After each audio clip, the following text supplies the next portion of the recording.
शनि देव को ग्रहों का राजा कहा जाता है। भगवान भोलेनाथ ने इन्हें न्याय के देवता की उपाधि दी है। शनि देव को बहुत जल्दी क्रोध आता है। इसी क्रोध की वजह से पिता सूर्य से इनकी नाराजगी बनी रहती है। इनके क्रोध से सभी बचने की कोशिश करते हैं, वरना व्यक्ति पर मुसीबतों का पहाड़ टूट पड़ता है। इसलिए इन्हें प्रसन्न करने के लिए शनिवार व्रत रखा जाता है। व्यक्ति शनि दोष से बचने और उन्हें शांत रखने के लिए अनेक उपाय करता है। शनि कृपा से व्यक्ति को सुख और वैभव की प्राप्ति होती है। जो लोग शनिवार का व्रत करते हैं उनको पूजा के समय शनिवार व्रत कथा का श्रवण करना चाहिए।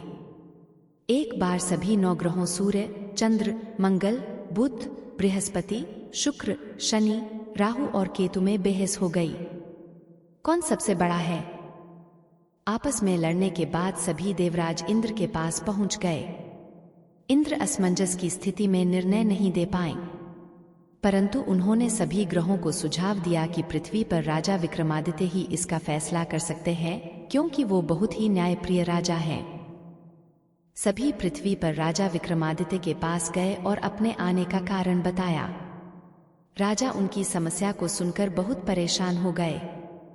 उनका चिंतित होना लाजिमी था, क्योंकि जिसको भी किसी से छोटा बताया तो वही गुस्सा कर जाएगा। राजा के काफी सोच विचार के बाद उन्हें एक उपाय सूझा। उन्होंने सुवर्ण, रजत, कांस्य, पीतल, सीसा, रांगा, जस्ता, अभ्रक और लौह से 9 सिंहासन का निर्माण करवाया। उन्हें उपर्युक्त क्रम में रख दिया गया। सबसे निवेदन किया गया कि क्रमानुसार सिंहासन पर आसन ग्रहण करें। शर्त रखा गया कि जो सबसे अंतिम में सिंहासन पर आसन ग्रहण करेगा वही सबसे छोटा माना जाएगा, जिसकी वजह से शनि देव सबसे बाद में आसन प्राप्त कर सके और सबसे छोटे कहलाए।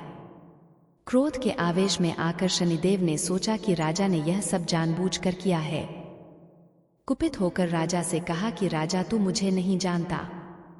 सूर्य 1 राशि में 1 महीना, चंद्रमा 2.25 महीने 2 दिन, मंगल 1.5 महीना, बृहस्पति 13 महीने, बुध और शुक्र 1-1 महीने विचरण करते हैं, लेकिन मैंने 2.5 से 7.5 साल तक रहता हूँ। इन्हें बड़े बड़े का विनाश किया है। श्री राम की 7.5 आने पर उन्हें जंगल जंगल भटकना पड़ा और रावण की आने पर लंका को बंदरों की सेना से परास्त होना पड़ा। क्रोधित शनिदेव ने राजा से कहा कि अब आपको सावधान रहने की जरूरत है। इतना कहकर शनिदेव कुपित अवस्था में वहां से चले गए।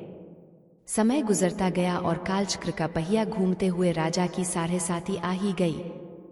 तब शनिदेव घोड़ों का सौदागर बनकर राजा के राज्य में गए। उनके साथ अच्छे नस्ल के बहुत सारे घोड़े थे। जब राजा को सौदागर के घोड़ों का पता चला तो अश्वपाल को अच्छे घोड़े खरीदने के लिए भेजा। अश्वपाल ने कई अच्छे घोड़े खरीदे।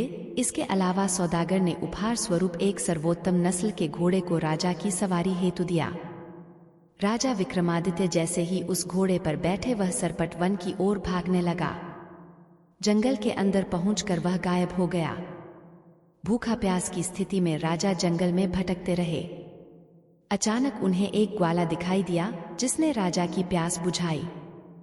राजा ने प्रसन्नता में उसे अपनी अंगूठी देकर नगर की तरफ चले गए। वहां एक सेठ की दुकान पर पहुंचकर उन्होंने जल पिया और अपना नाम वीका बताया। भाग्यवश उस दिन सेठ की खूब आमदनी हुई। सेठ खुश होकर उन्हें अपने साथ घर लेकर गया। सेठ के घर में खूंटी पर एक हार टंगा था, जिसको खूंटी निगल रही थी। कुछ ही देर में हार पूरी तरह से गायब हो गई। सेठ वापस आया तो हार गायब था। उसे लगा कि वीका ने ही उसे चुराया है। सेठ ने वीका को कोतवाल से पकड़वा दिया और दंड स्वरूप राजा उसे चोर समझकर हाथ पैर कटवा दिया। अंपक अवस्था में उसे नगर के बाहर फेंक दिया गया। तभी वहां से एक तेली निकल रहा था, जिसको वीका पर दया आ गई। उसने वीका को अपनी गाड़ी में बैठा लिया। वीका अपनी जीभ से बैलों को हाँकने लगा। कुछ समय पश्चात राजा की शनि दशा समाप्त हो गई। वर्षा काल आने पर वीका मल्हार गाने लगा। एक नगर की राकुमारी मनभावनी ने मल्हार सुनकर मन ही मन प्रण कर लिया कि जो भी इस राग को गा रहा है वो उसी से ही विवाह करेगी। उन्होंने दासियों को खोजने के लिए भेजा। पंगृतु वापस आकर उन सभी ने बताया कि वह एक अपंग आदमी है।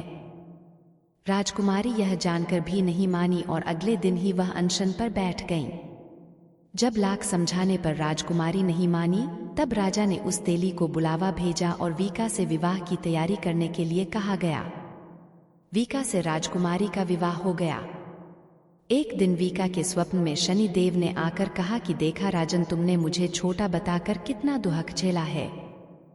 राजा ने क्षमा मांगते हुए हाथ जोड़कर कहा कि हे शनि देव, जैसा दुहक मुझे दिया है, किसी और को ऐसा दुख मत देना। शनि देव इस विनती को मान गए और कहा कि मेरे व्रत और कथा से तुम्हारे सारे कष्ट दूर हो जाएंगे। जो भी नित्य मेरा ध्यान करेगा और चींटियों को आटा डालेगा, उसकी सारी मनोकामना पूर्ण हो जाएगी। शनि देव ने राजा को हाथ पैर भी वापस दिए। दूसरे दिन जब सुबह राजकुमारी की आंख खुली तो वह आश्चर्यचकित हो गई। वीका ने मनभावनी को बताया कि वह उज्जैन का राजा विक्रमादित्य है। मनभावनी खुशी से फूले नहीं समा रही थी। राजा और नगरवासी सभी अत्यंत प्रसन्न हुए। सेठ ने जब यह सुना तो वह पैरों पर गिरकर क्षमा मांगने लगा। राजा ने कहा कि यह सब शनि देव के कोप का प्रभाव था और इसमें किसी का कोई दोष नहीं है। सेठ ने निवेदन करते हुए कहा कि मुझे शांति तभी मिलेगी जब आप मेरे घर चलकर भोजन करेंगे। सेठ ने कई प्रकार के व्यंजनों से राजा का सत्कार किया। जब राजा भोजन कर रहे थे, तभी जो खूंटी हार निगल गई थी, वही अब उसे उगल रही थी। सेठ ने अनेक मोहरें देकर राजा का धन्यवाद किया और अपनी कन्या श्रीकंबरी से पानी ग्रहण का निवेदन किया। राजा ने सहर्ष स्वीकार कर लिया। राजा अपनी दोनों रानियों मनभावनी और श्रीकंबरी को लेकर उज्जैन नगरी लौट आए। सारे नगर में दीपमाला और खुशी मनाई। राजा ने घोषणा करते हुए कहा कि मैंने शनि देव को सबसे छोटा बताया था, लेकिन असल में वही सर्वोपरि है। तब से सारे राज्य में शनि देव की पूजा और कथा नियमित होने लगी। सारी प्रजा के बीच खुशी और आनंद का वातावरण बन गया। शनि देव के व्रत की कथा को जो भी सुनता या पढ़ता है, उसके सारे दुहक दूर हो जाते हैं।